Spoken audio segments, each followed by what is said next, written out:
2024 was a breakthrough year in EVs despite a global sales slowdown in electric vehicles. There were several EVs that left us quite impressed and others not so much. After a year of test drives and auto show reveals, we're going to share our top EV picks for 2024, as well as some EVs that we'd like to see come to market in the near future. Now, disclaimer, this review will also include some EVs that were announced in late 2023, and we're also going to share a surprise pick as judged by you based on the views and likes on our videos over the past year. Okay, so let's get into it. So how did we rank these vehicles? Well, the first thing that we looked at was exterior styling. Is it a car that's really nice to look at, and does it have a unique look? Also, does it have anything that might sort of turn people away from it? A lot of EVs are known for some oddball styling, and that's for a few reasons. One, to give it a distinct EV look, and also for efficiency purposes. Number two is, what is the EV like to drive? Its driving experience overall. How well does it handle? How comfortable is it overall in terms of the driving experience, interior comfort, and just also its behavior on the road? And the number three thing that we'll be looking at is the interior and what it's like to live with the EV every day. And that includes what it's like to charge it, as well as its features as it relates to technology, also safety, convenience, and comfort. We'll also be looking at the fit and finish of the interior as well. Okay, so let's begin with our first pick, and we'll be going from bottom to top, and that will be the Volvo EX30 compact SUV or crossover.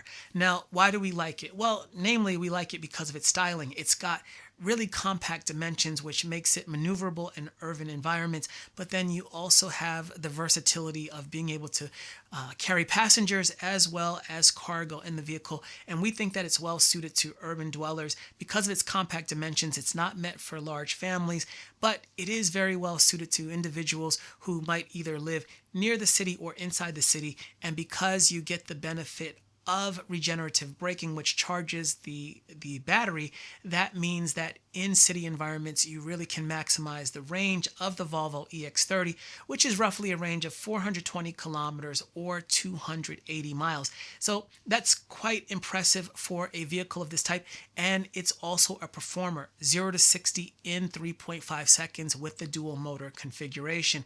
And we also think that the styling is just cool, very minimalist in some regards. In the exterior, it's got the large 20-inch wheels. I believe that a 22-inch option is available as well. In terms of the interior, the Volvo EX30 is more good than bad. There's really good interior fit and finish, especially with some of the accents along the door trim and some of the interior pieces at the surface level. So we really like that about the Volvo EX30. What we didn't like was the turn signal stalk. That stalk felt very flimsy and that it could break off with even just a firm pull on it. And then also the display inside the vehicle, where we have these large displays inside many vehicles. The Volvo EX30 comes up a bit short with its infotainment system. Now, there's good reason for that. It's not a very large vehicle, so obviously you don't want a gigantic display inside. It could be quite a distraction for the drivers and passenger. Now, the other thing that we did like was the interior legroom for taller passengers in the front of the Volvo EX30. So if you are a taller passenger, it's no problem to get inside and drive it comfortably. The other thing is that it has really good visibility from the forward position, so you're able to see around the vehicle really well, and that's a good thing in terms of just having confidence in terms of where you're pointing the vehicle, but then also what's around the vehicle. In the rear of the vehicle, that's a different story. That vehicle is not suited to adult passengers, especially on extended trips.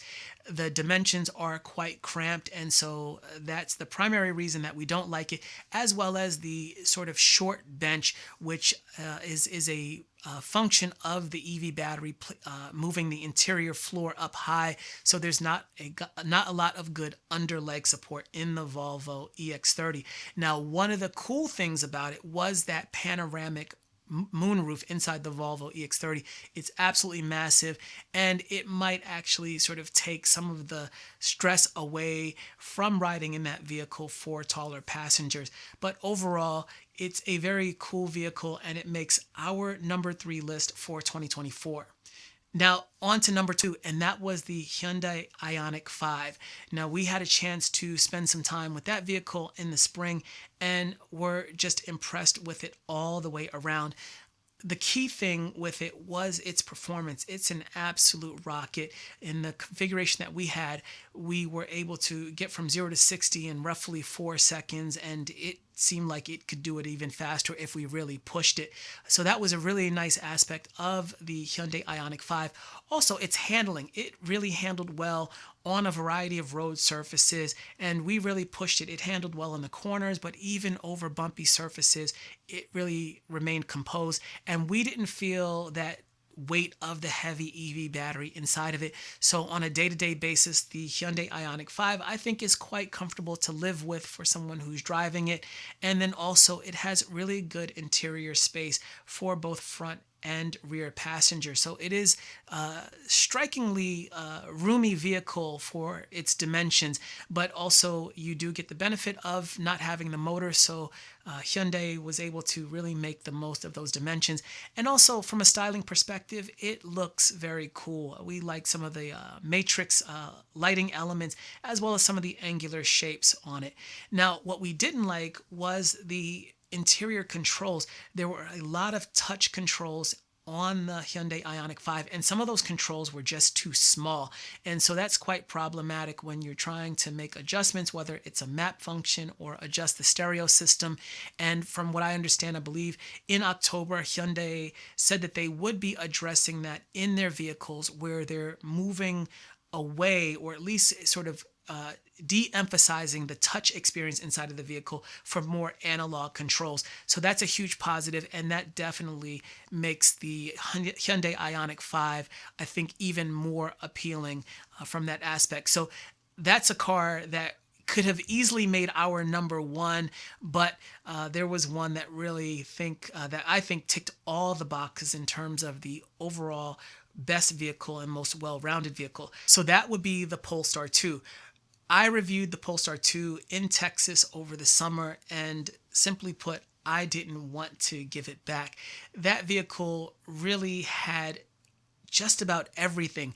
It had the styling, which really was noteworthy because a few people stopped me to ask about it, what it is and whether I like it. So that was really, really sort of nice aspect of the Polestar 2 experience, and I like the styling as well.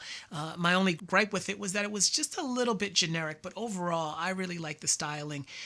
The other thing too was that it was hard to really sort of understand why the vehicle sat so high, and I addressed that in the video, and you can check that out at the link that's in the description, really asking some questions about that. But let's continue on. In terms of the overall driving experience, it wasn't the most high performance vehicle, but it was a confidence inspiring vehicle. On bumps and surfaces or rough surfaces, the Polestar 2 really maintained its composure. Also, it felt like it went, or at least it was going exactly where I pointed it whenever going around curves. So I felt quite confident in the vehicle.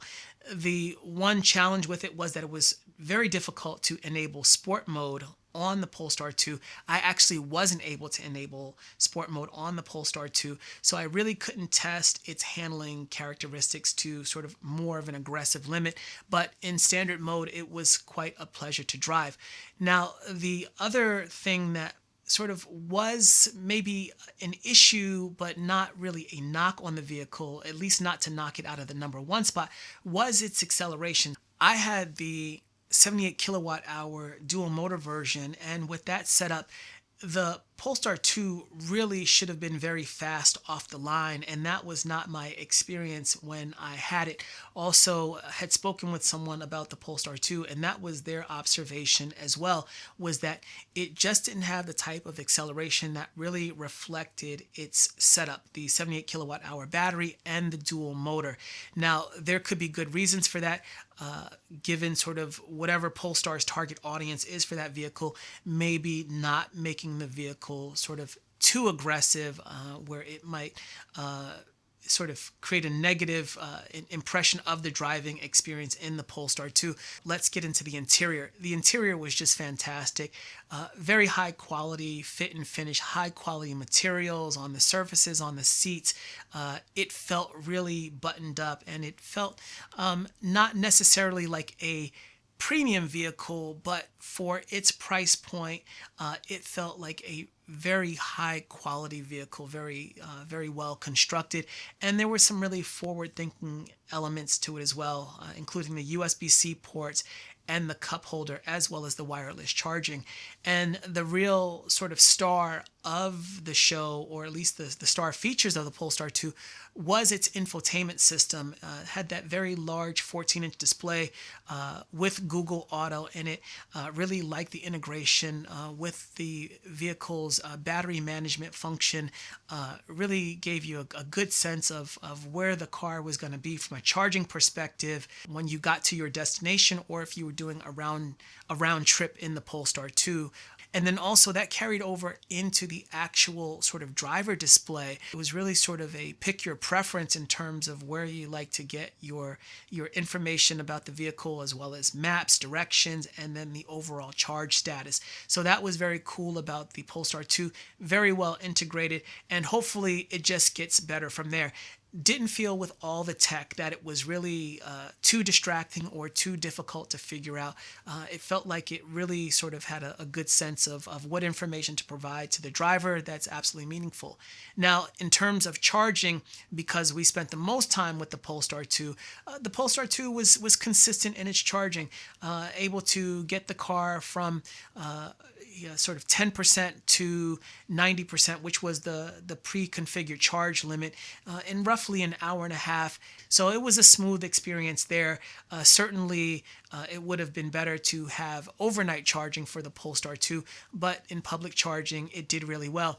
And then the final point of note with the Polestar 2 was its efficiency overall. Now, I don't remember the specific numbers in terms of efficiency, but the vehicle proved to be very efficient, especially against the likes of those who have or known for their battery technology, namely its direct competitor, the Tesla Model 3, and some vehicles from BYD as well. So that was our number one pick, and so much so that I didn't want to give it back. I still missed that car, and if I could have my choice for a car in the $45,000 to $55,000 price range, electric vehicle, the Polestar 2 would be on my short list. So let me know what you think about those picks for the actual production EVs. So let's get into our picks for the concept vehicles that we saw in 2024, and some of these also include vehicles we saw in 2023.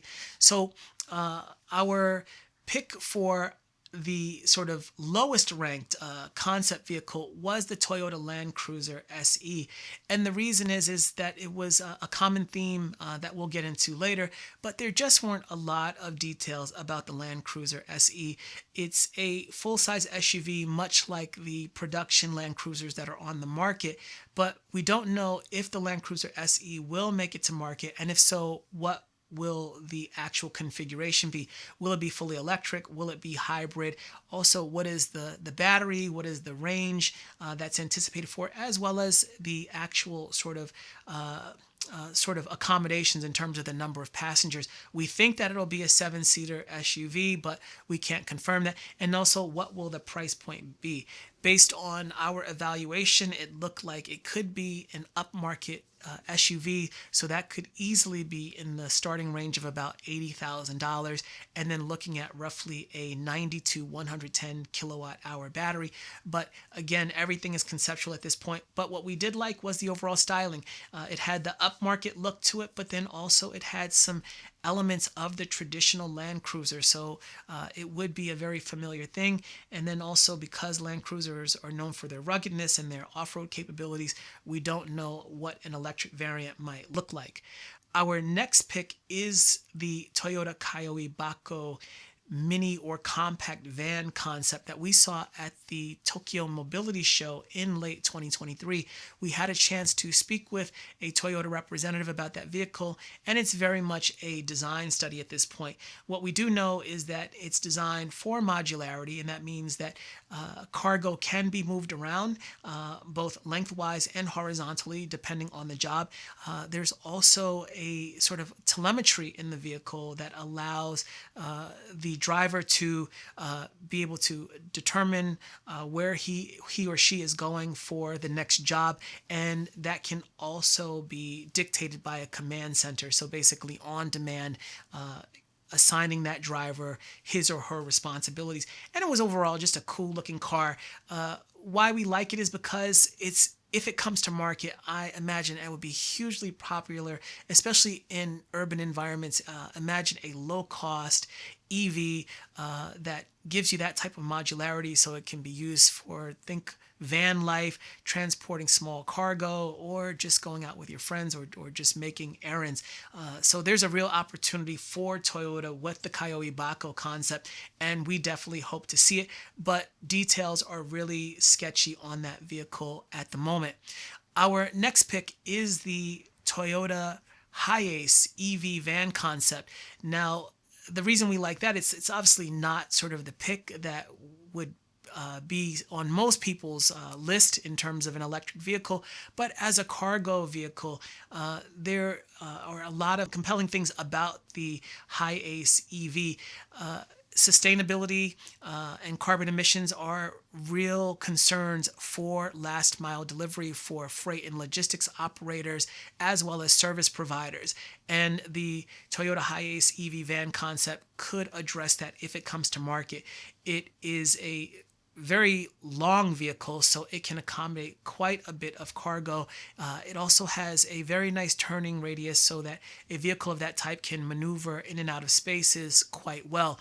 It also, like the Kayoibako, has the modularity in terms of being able to move cargo around as the job calls for it, and that's both horizontally or sort of laterally inside the vehicle as well as vertically.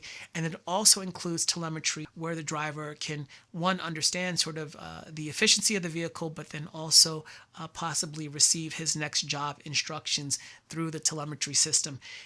With that, we also don't know what Toyota's plans are in terms of bringing that vehicle to market, but Toyota has a real opportunity in terms of helping various companies of different types really address the last mile solution more sustainably. So we hope to see that. Our next pick is the BMW Vision Neue Klasse sedan. Now, this is a vehicle that we saw at the IAA Mobility Show. We had a chance to get up close with it, and it was just an impressive vehicle. Really a forward look at what the EV could be from BMW's perspective using sustainable materials. BMW's vision where they see the opportunities for the company in the future are e-mobility and technology, and that was demonstrated in the BMW Vision Neue Klasse. Now, this vehicle is very much going to be what the next generation of the electrified 3 Series is going to look like. That's according to BMW, and I think that the car will do quite well. It's also an opportunity for BMW because Vision Neue Klasse is also designed around a platform that's entirely focused on electrification.